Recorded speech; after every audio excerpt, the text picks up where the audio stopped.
இந்த கர்மான்னு சொல்லக்கூடியது ஒரு குழந்தை சம்மந்தப்பட்ட விஷயத்தில் எடுக்கும்போது பார்த்திங்கன்னா ஆண் ஜாதகத்தையும் பார்க்கணும், பெண் ஜாதகத்தையும் பார்க்கணும். இப்போ அந்த ஆண் ஜாதகத்தில் வரக்கூடிய கர்மா எப்படி இருக்கும் அப்படின்னா, ஒரு குழந்தை அந்த உயிரணுக்கள்னு சொல்லக்கூடிய அந்த ஆணுக்கு அது பிரச்சனையை கொடுக்கக்கூடிய அந்த கர்மாவும் வரும். பெண்கள் ஜாதகத்தில் எடுத்தீங்க அப்படின்னு சொல்லும்போது பார்த்திங்கன்னா, அது அம்மா வழி அப்பா வழியில் வரக்கூடிய அந்த கர்ப்பப்பை சார்ந்த பிரச்சனைகளால் ஏற்படக்கூடிய கர்மாவாக வரும்.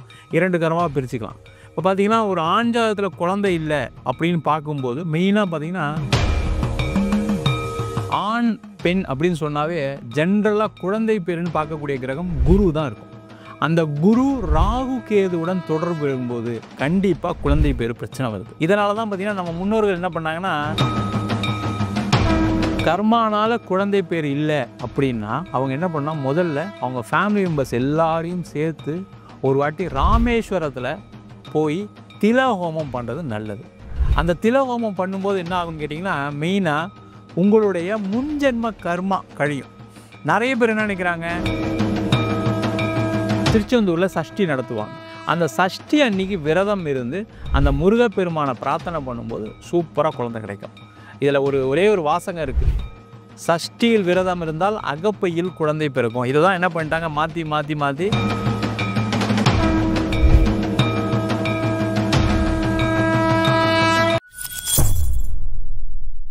பக்தி பிளஸ் நேயர்களுக்கும் வணக்கம். இன்று நம்மோட இணைந்தவர் வீனஸ் பாலாஜி அவர்கள். வணக்கம் சார். வணக்கம் சார். இப்போ குழந்தையின்மை அப்படிங்கிறது ரொம்ப அதிக அளவில் காணப்படுதுங்க சார். என்னதான் ஜாதகம் பார்த்து இப்படி திருமணம் செய்தாலுமே அதிகப்படியான நபர்களுக்கு குழந்தை பிறப்பு அப்படிங்கிறது கொஞ்சம் தாமதமாக இருக்குது, இல்லை சில பேருக்கு இன்னுமே கிடைக்காம இருக்குங்க சார்.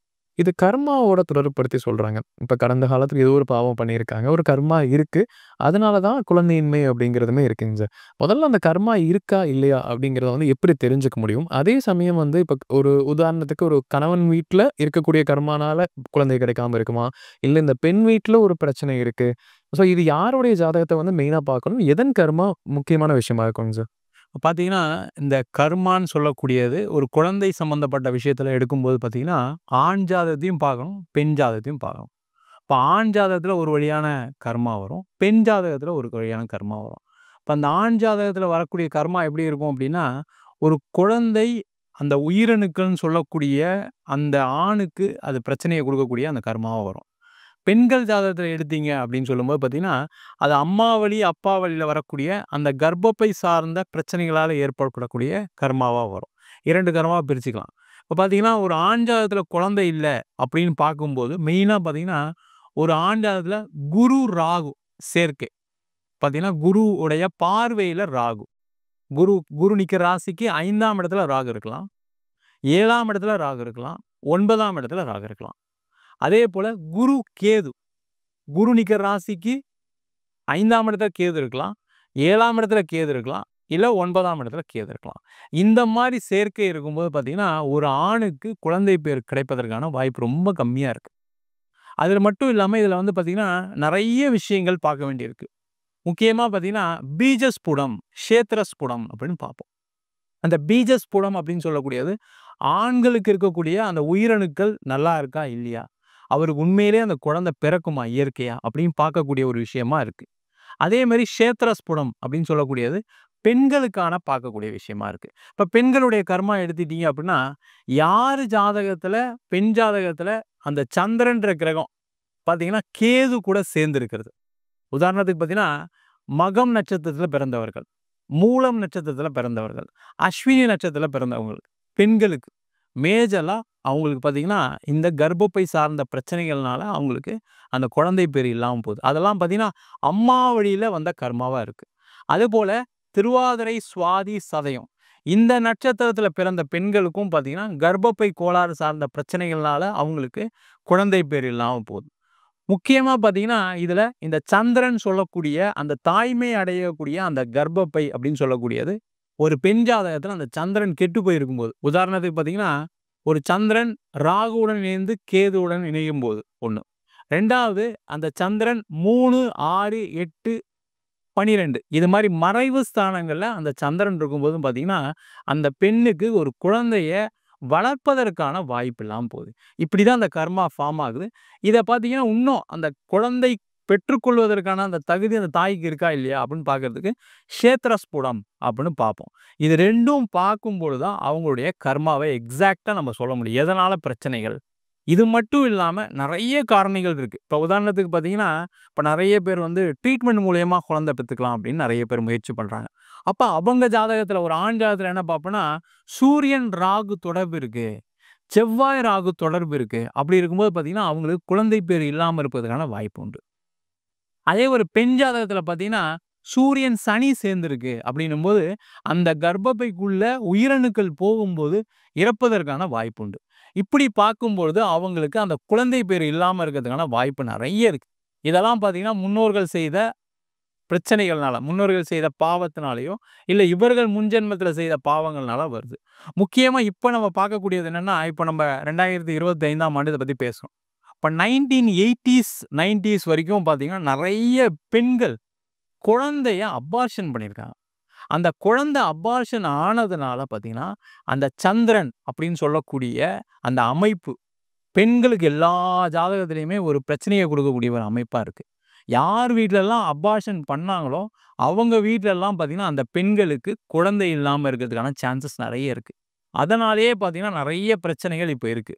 அது மட்டும் இல்லாம முக்கியமா குழந்தை வந்து பார்த்தீங்கன்னா, பார்க்கும்போது ஒரு ஜாதகத்த பார்க்கும்போது, அந்த குழந்தை பேரு இருக்கா இல்லையா? பொருத்தம் பார்க்குறோம். பொருத்தம் பார்க்கும்போது, அந்த குழந்தை பேரு இருக்கா இல்லையான்னு பார்த்துட்டு பண்ணும்போது அந்த பிரச்சனைகள் வரல. நெறைய நேரத்துல என்ன ஆகும் அப்டின்னா, நம்ம பொருத்தம் பார்க்கும்போது, "இல்ல நான் ஜாதகம் பொருத்தம் இருந்தா பாருங்க போதும். குழந்தையெல்லாம் அப்புறம் பார்த்துக்கலாம்னு" சில சொல்லக்கூடியவங்க நெறைய பேர் இருக்காங்க. அதனாலயும் சில நேரங்கள்ல பிரச்சனைகள் வருது. அதேபோல அந்த பொருத்தம் பண்ணும்போதே சில ராசிகள் செட் ஆகாத ராசி இருக்கு. 6, 8 ராசி சஷ்டாஷ்டக ராசின்னு சொல்லுவோம். அப்ப அந்த 6வது ராசி, 8வது ராசியுடைய ஆணும், பெண்ணும் சேரும்பொழுது, கண்டிப்பா அவங்களுக்கு உடல் உவ്വാமை வரும். அந்த உடல் உவ்வாமை வரும்போது எப்படி இருக்கும்? குழந்தை பேறு தள்ளி போறதுக்கான வாய்ப்பு, குழந்தை பேர்ல பிரச்சனை வர்றதுக்கான வாய்ப்புகள் நெறைய இருக்கு. சார் இப்ப ஜாதகம் பார்க்கும்போதே சில விஷயங்கள் தெரியும் அப்படின்னு சொன்னீங்க சார். இப்ப பொருந்தாத ஜாதகத்தையுமே பொருத்தி தராங்கல்லங்க சார். இப்போ உதாரணத்துக்கு வந்து ரொம்ப க்ளோஸ் ரிலேட்டிவ் கண்டிப்பா திருமணம் செய்யணும்னு சொல்லி கேட்கிற நபர்கள் இருக்காங்க. அதே சமயம் சில பேர்த்துக்கு விருப்பப்பட்டு ஒரு லவ் மேரேஜ் மாதிரி ஒரு ஃபேமிலியா விருப்பப்பட்டு செய்ற விஷயங்களுக்குமே பார்த்தீங்கன்னா, அத பொருத்தி தர சொல்றாங்க. சில ஜாதகம் பார்க்கும்போது அவசரத்துல வந்து அந்த மிஸ்டேக்ஸுமே வருதுங்க சார். இப்ப அந்த மாரி ஜாதகத்துல இந்த ஜாதகத்தோட இது பொருந்தாது. குழந்தையின் மேல பிரச்சனை வந்துரும். இந்த அமைப்பு சேர்ந்தா அப்படின்னா, என்ன பொதுவான கிரக அமைப்புகள சொல்லலாங்க சார்? இப்ப ராசி சொன்னீங்க. இதே மாரி கிரக அமைப்புகள் என்னவா இருக்கும் சார்? கிரக அமைப்புகள்னு எடுத்துக்கும்போது பார்த்தீங்கன்னா, ஆணுக்கும், பெண்ணுக்கும். ஆண், பெண் அப்படின்னு சொன்னாவே ஜெனரலா குழந்தை பேருன்னு பார்க்கக்கூடிய கிரகம் குரு தான் இருக்கும். அந்த குரு, ராகு, கேதுவுடன் தொடர்பு வரும்போது, கண்டிப்பா குழந்தை பேரு பிரச்சனை வருது. ஒரு ஆணுக்கும் அந்த பிரச்சனை ஒரே குரு, ராகு சேர்க்கை இருக்கு. குரு, கேது சேர்க்கை இருக்கு. பெண் ஜாதகத்திலயும் குரு, ராகு, குரு, கேது சேர்க்கை இருக்கும்போது என்ன ஆகும்னா, கண்டிப்பா அவங்களுக்கு பிரச்சனை வரும். இதனால தான் பார்த்தீங்கன்னா, நம்ம முன்னோர்கள் என்ன பண்ணாங்கன்னா, அந்த வயது வித்தியாசமோட கல்யாணம் பண்ணாங்க. இப்ப நெறைய பேர் என்ன பண்றாங்க, ஒரே ஏஜ்ல உள்ள ஆண்களையும், பெண்களையும் கல்யாணம் பண்றதுக்கான சூழ்நிலை இருக்கு. ஒரே ஏஜ்ல பண்ணும்போது என்ன ஆகும்னா, ஒரு காலகட்டத்தில எல்லா ஒரு 9 இயர்ஸ்க்கு ஒரு தடவ என்ன ஆகும்னா, குரு, ராகு, குரு, கேது சேர்ந்து தான் குழந்தை பிறக்கும். அப்போ ஒரே வயதினர் உள்ள பெண்களையும், ஆண்களையும் சேர்க்கும்போது என்ன ஆகும்? கண்டிப்பா 2 பேர் ஜாதகத்திலயும் குரு, ராகு, குரு, கேது சேர்க்கை இருக்க தான் செய்யும். அப்பதான் அவங்களுக்கு அதிகமான பாதிப்புகள அந்த கிரகம் குடுக்குது. அதனால தான் அந்த குழந்தை பேறு இல்லாம இருப்பதற்கான வாய்ப்பு இருக்கு நெறைய பேருக்கு. இந்த குரு, ராகு சேர்க்கை வந்து இப்போ ஒரு ஜாதகத்துல இருந்தா, மற்றொரு ஜாதகத்துல எதுவுமே இல்லைன்னா, அது பிரச்சனை இல்லையாங்க சார்? கண்டிப்பா. அந்த மாரி இருந்ததுன்னா, ஓரளவுக்கு நம்ப சில விஷயங்கள் ஏதாவது சின்ன சின்ன ட்ரீட்மெண்ட் மூலியமா சரி பண்ணலாம். 1. 2வது குரு, ராகு 2 பேருக்குமே இருந்து, அந்த பெண் ஜாதகத்திலயும் சந்திரன் கெட்டு போய் இருக்கும்போது பார்த்தீங்கன்னா, குழந்தை பேருக்கு வாய்ப்பே இல்லாத ஒரு சூழ்நிலை கண்டிப்பா ஏற்படுது. இப்ப இது கர்மா ரீதியான பிரச்சனை சொன்னீங்கல்லங்க சார். அதுக்கான பரிகாரமா என்ன சொல்லலாங்க சார்? இப்ப கர்மா வந்து இருக்கு. அத நம்ம பின்னாடி தான் நமக்கு தெரியுதுன்னு வச்சுக்கலாமே. ஸோ, இப்ப அவங்களுக்கு வந்து குழந்தை பேரு வேணும். எப்படி இருந்தாலும் ஒவ்வொரு மனிதருக்குமே தேவைங்க சார். அப்படிப்பட்டவங்க ஒரு பரிகாரம் செய்யணும், இல்ல ஒரு வழிபாடு ஏதாவது ஒண்ணு செஞ்சு எனக்கு குழந்தை பேரு இயற்கையா கிடைக்கணும் அப்படின்னா, அவங்க என்ன பண்ணலாங்க சார்? இப்ப கர்மானால குழந்தை பேர் இல்ல அப்படின்னா, அவங்க என்ன பண்ணலாம், முதல்ல அவங்க ஃபேமிலி மெம்பர்ஸ் எல்லாரையும் சேர்த்து ஒரு வாட்டி ராமேஸ்வரத்தில போய் தில ஹோமம் பண்றது நல்லது. அந்த தில ஹோமம் பண்ணும்போது என்ன ஆகும்னு கேட்டீங்கன்னா, மெயினா உங்களுடைய முன்ஜென்ம கர்மா கழியும்.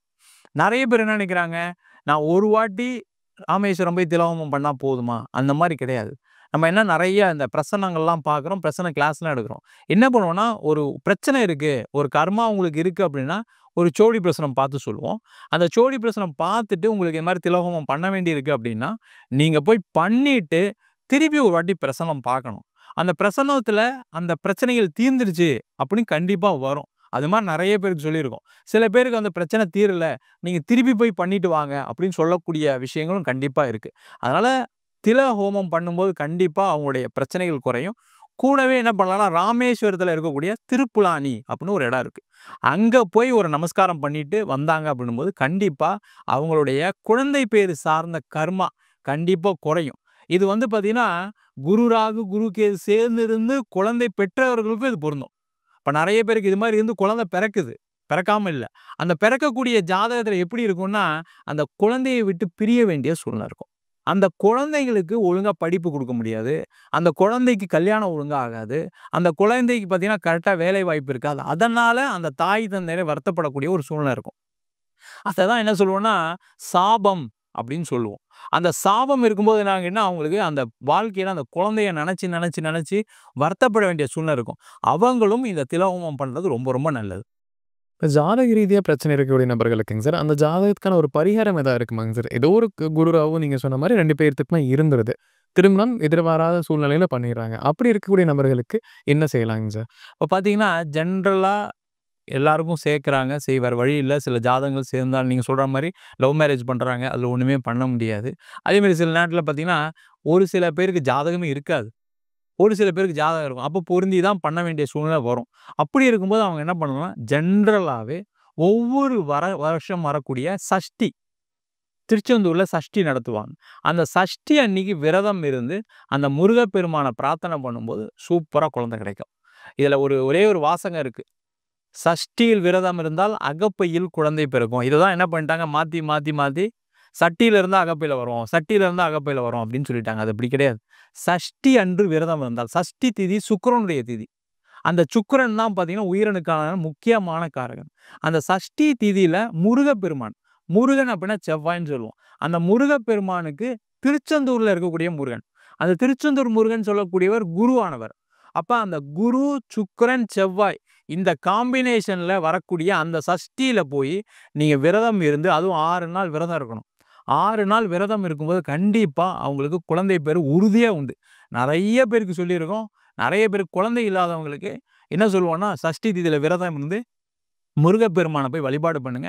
வழிபாடு பண்ணிட்டு என்ன பிரார்த்தனை வைக்கணும்னா, குழந்தை பிறந்தா முருகன்னு பேர் வைக்கிறேன். அப்படின்னு அந்த முருகனுடைய பேரே வைக்கிறேன்னு சொல்லி பிரார்த்தனை பண்ணி வந்தவங்களுக்கு நெறைய பேருக்கு குழந்தை பிறந்தது. இப்ப பார்த்தீங்கன்னா, நாங்க வந்து 2015லேருந்து இந்த பரிகாரங்கள சொல்லிட்டே வரோம். அந்த காலத்தில அந்த டைம்ல பார்த்தீங்கன்னா, நெறைய மொபைல் ஃபோன்ஸ்லாம் கிடையாது. அப்பலாம் நெறைய பேர் லேண்ட்லைன் யூஸ் பண்ணாங்க.